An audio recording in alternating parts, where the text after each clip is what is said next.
Hi everybody and welcome once again to the Week in Indies, the weekly show where we take a look over some of the most interesting indie game news of the past week, while also chatting about some of the games we played over the past 7 days, and as a bonus, we shine a spotlight on some of the titles coming out in the next few days we're most looking forward to getting hold of. With all that, let's crack on with the news. A little over 3 weeks since Valve surprised announced its own portable handheld device, a piece of hardware that's sold out until the middle of next year. A few lucky folks within the wider gaming media have spent some hands-on time with the console's latest prototypes at the company's headquarters in Bellevue, Washington. News outlets such as The Verge and PC Gamer report the unit while looking and feeling solid, with it weighing about 1.47 pounds or 0.6 of a kilogram. That's a little bit more than half the weight of a standard bag of sugar. It doesn't, however, feel overly heavy in the hand, and neither apparently is it uncomfortable or difficult to hold. PC Gamer noted the button arrangements look silly and top-heavy in pictures, although the layout fits how players will naturally grip the device, with the correspondent going on to say they felt the analog sticks feel like those of the Xbox controller, with them vastly preferring them to the sticks of the Nintendo Switch Joy-Cons. This view is also shared by the reporter from The Verge, who noted, "The first time I picked it up, it felt like my fingers just melted into its grips and grooves, placing every control at my fingertips."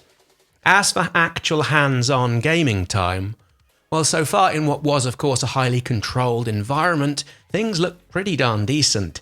PC Gamer's correspondent called their couple of hours with the hardware as being really impressive, with it seemingly, and I quote, "having the power to play games such as Death Stranding with decent settings." Now that's pretty reassuring to see, as to be honest, since the unveiling I thought this piece of kit was likely to be on the chunky side of things, and I couldn't help wonder if it might be too heavy and uncomfortable to play for extended periods. I am likely at some point to get hold of the planned docking station to more easily output to a TV, although for now at least, and for the foreseeable future, this isn't something I have to worry about too much. Sadly, the Steam Deck doesn't ship to our current location, so I'll be looking at a workaround at some point in the future when the hardware is more readily available.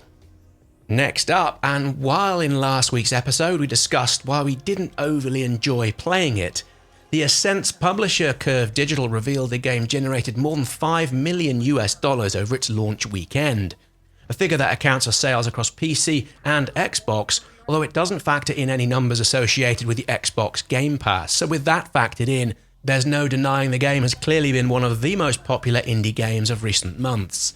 As we mentioned last week, we just didn't gel with certain aspects of the game, particularly the navigation, which can feel tricky, as well as the grind in later stages. That takes the edge of what, visually at least, is something that really nails the cyberpunk ethos. Since last week, we have as a group spent a good few hours within the local couch co-op, with it arguably being more enjoyable than just the solo mode, and yet all that being said, the Ascent still leaves us rather cold. Razer announced they're planning on releasing an RGB-enabled N95 Facemask. A full rollout is expected in the latter part of the year, although anyone interested in trying out the beta version, you can sign up to do that via the Razer website. I'll drop a link to this down in the video's description.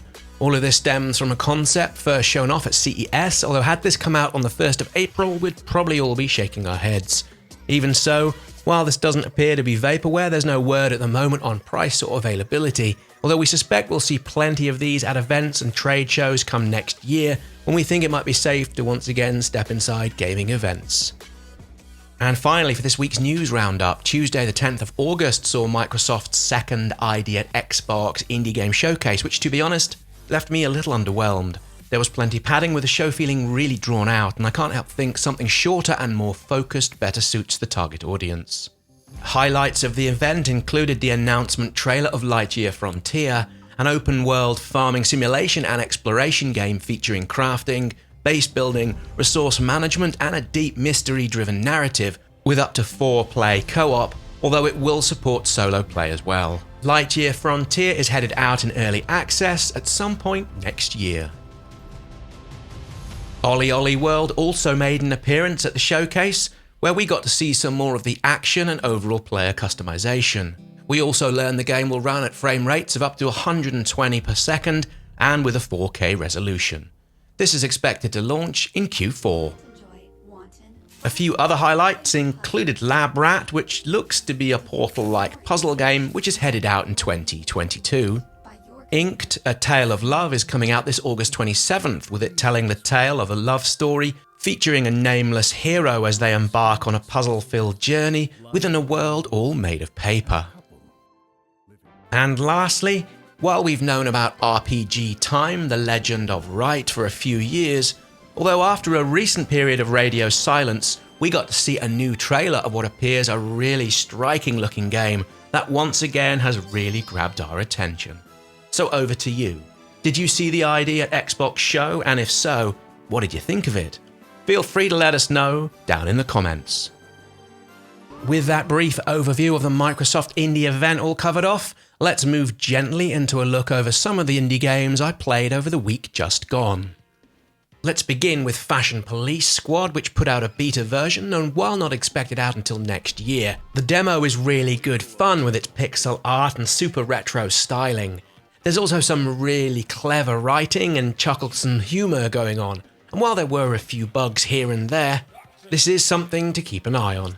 After you've watched the rest of this video, please go and do the developers a favour by checking this out, downloading the demo via Steam and putting it on your wishlist. I'm a week or so late, although I've finally been able to put a good many hours into Eldest Souls. This game came out towards the end of July on pretty much every platform, although I bought this via Steam to play on PC. Sure, it is yet another Souls-like indie game. There really is no other way to describe it. It wears its influences so close to its chest to say otherwise would be disingenuous. With its combat focused solely on its 10 bosses, I did go into thinking, well, it might be lacking, say, in comparison to the more recent Death's Door, and yet that's just not the case. The battles are tough. They are mightily enjoyable and designed to elicit rage here and there when things get tricky. The pixel art, well, it's just so supremely attractive and up there alongside Dead Cells, Blasphemous and Hyperlight Drifter in terms of their overall quality. At the time of writing, I'm still to finish this, although I expect I'll have that not-so-little task all done and dusted before the end of the coming weekend. I briefly touched upon No Longer Home in last week's episode, and I'm happy to report it fully delivers on its premise. As much an interactive story as a game, it hits home time and time again, with its depictions of an end of an era friendship as two flatmates prepare for and take their own steps away from each other. It's 2 hours of narrative enjoyment, if at times a little unsettling, all wrapped up within an endearing look and feel that honestly had me wanting just that little bit more. Up next, and the last game I wanted to cover this week, something I hadn't seen before it popped into my mailbox earlier in the week. Star Hunter DX is a 2D side-scrolling pixel-based shoot-'em-up with it based on many an arcade classic from the 1980s. From the beginning, it follows the plotline featuring Lorna Sur, a former space pirate turned bounty hunter seeking revenge against her former crew who way back when left her for dead. Either way, this is well worth getting hold of, not just because it offers a really stiff challenge, but also in how the game sets itself apart from the multitude of other two-a-penny such games. While it can, like most in the genre, be really quite brutal, it has some different difficulty settings, with the easiest really upping the game's accessibility, as does its use of a few defensive options enabling you to get out of the frying pan, so to speak, when things get a little bit tricky. The bullet time option slows down enemy projectiles and ships, which gives you more time and space to maneuver, while the bomb option sets off a blast fully covering your ship in a 360-degree arch that destroys enemy weapons and ships almost instantaneously.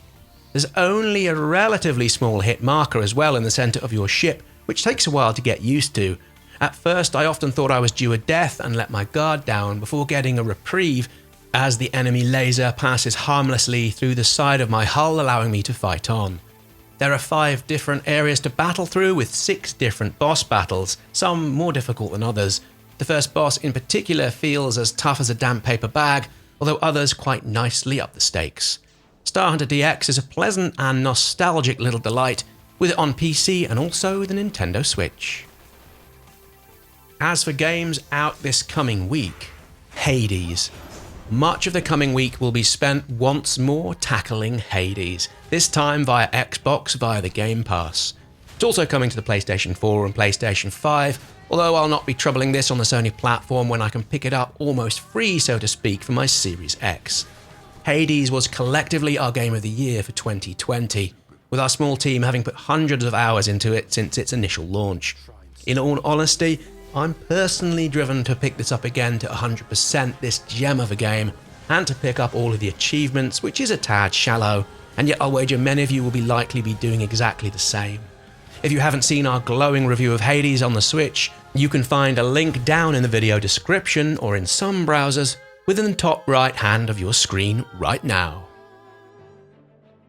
Something I dabbled with back in May 2019 when it first came out, I'm looking to get some more playtime with A Plague's Tale: Innocence, with it being free via Epic Game Store until August the 12th, a day after this video goes up, so apologies if that's too late for anyone watching or listening to the audio podcast version of this episode after the deadline has passed. Grim in places and ultimately harrowing, this didn't quite gel or click with me when I first played it.